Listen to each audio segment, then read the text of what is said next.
Hello everyone, I'm Charles Brown, Portfolio Manager with CB3 Financial, and this is Retirement Realities, our series on getting the most from life as you prepare for or as you are already in retirement. This is episode 2 called, Does One Guarantee the Other? Obviously that's kind of provocative. What does that mean? You'll see in just a moment.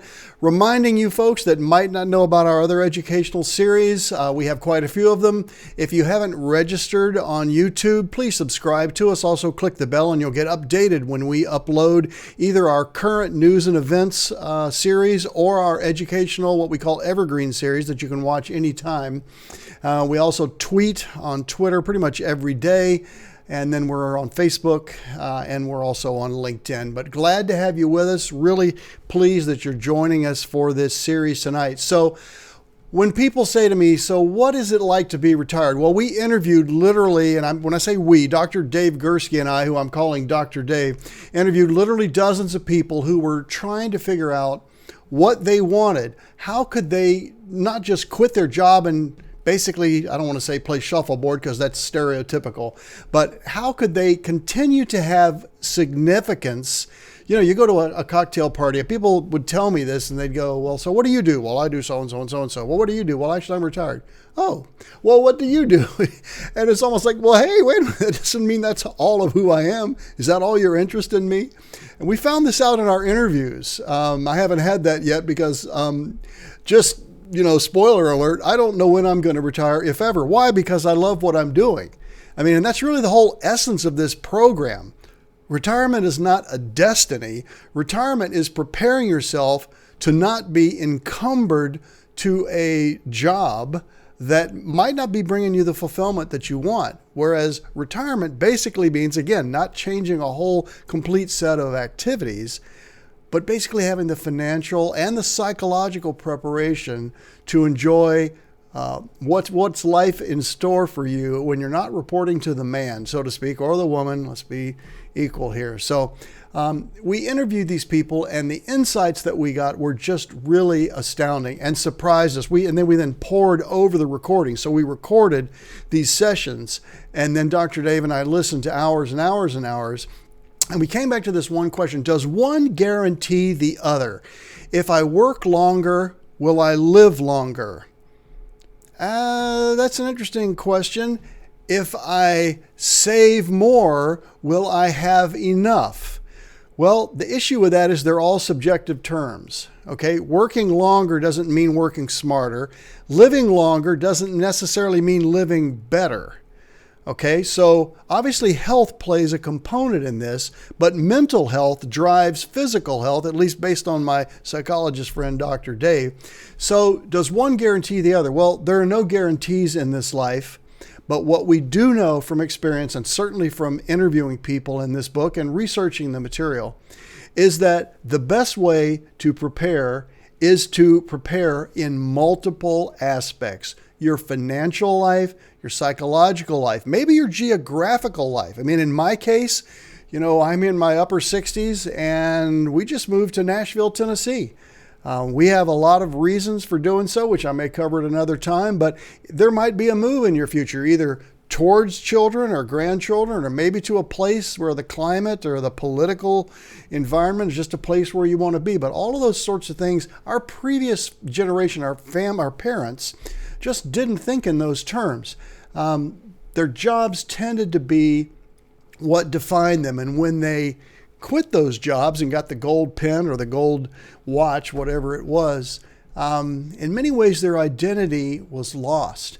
And we do not want that in this generation. In fact, we just won't accept that. This is not your father's retirement. So we discovered at an early point in this research, totally apart from the financial aspects, that the psychological preparation, meaning what's it going to be like when I don't have to get up every morning? What am I going to do to continue to motivate myself? What are my interests? I don't think you want to start on a Monday morning going, well, now what am I interested in doing when your last paycheck or your last day at work was the previous Friday? There is a transition period. And for some people, it could be, hopefully more than a few months, but even a few years. Maybe it's photography.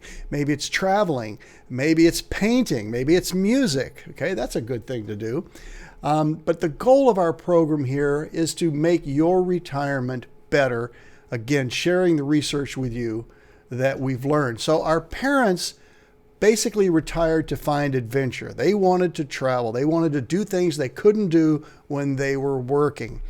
And even that has a limited amount of appeal. And this is why, and again, this is from our research, mostly on the psychological side. When we go on an adventure, we do it for us, and we all need adventures. It's something that we go out, we explore, we travel, we hike, a mountain in South America. But basically, it's for us, and that's a good thing. There's nothing wrong with that. But a quest is something we do that can affect the greater good for greater humanity. I mean, just to name, a former president, Jimmy Carter, he actually has done more for America and the world, in his retirement years after he was president, with the philanthropic efforts that he's made and the Habitat for Humanity. So many people, and I would call myself in this category, which is why I will say throughout this program that I don't really see a retirement date, which I guess is good for my clients because they wonder. I mean, as long as I am able to manage money, I'm managing our own family office, and I might as well manage other people's money too. Do I take on new clients? Maybe not.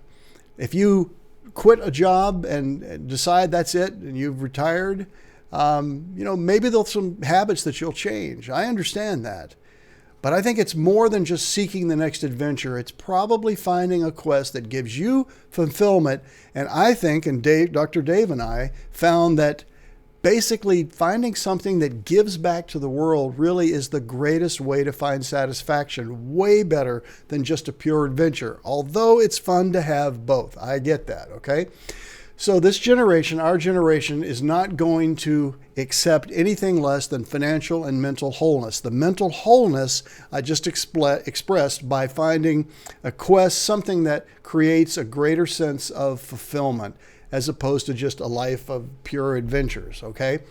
But the financial aspect, is also something that we have to weigh. We're going to get into specifics as we go through these episodes, but I want to leave you in this episode with this thought. Remember the phrase, use it or you just might lose it. Now, that's not necessarily talking about money, but it's talking about mental health and even physical health. For instance, I have a trainer that I work with at this age, and I told him the other day, he's 24 years younger than I am. So when I'm 90, you'll be 66, which is my age right now. All right. And I'm still going to be working out. That's my plan. I want to stay as active and engaged in life as I can. I'm going to use the example of the late greatest one, Rush Limbaugh. I mean, he worked on February 2nd, Groundhog Day, and he said, I'll see you next time. Well, he didn't do another episode. He passed away on the 17th. So all but the last 15 days of his life, he was fully engaged in his life. Now, I'm not saying you've got to work until 15 days before you die, but I guarantee you, without a doubt, Rush Limbaugh loved what he was doing on that last day that he was able to work. And what we want to empower you guys to do is find something that you love doing, that's a quest in the terms that we use, that gives back to society, and that you basically just can't wait to get up in the morning and do. That is not your father's retirement. That's our retirement. You got to use it or you just might lose it. We don't want that. We will see you next time for episode 3.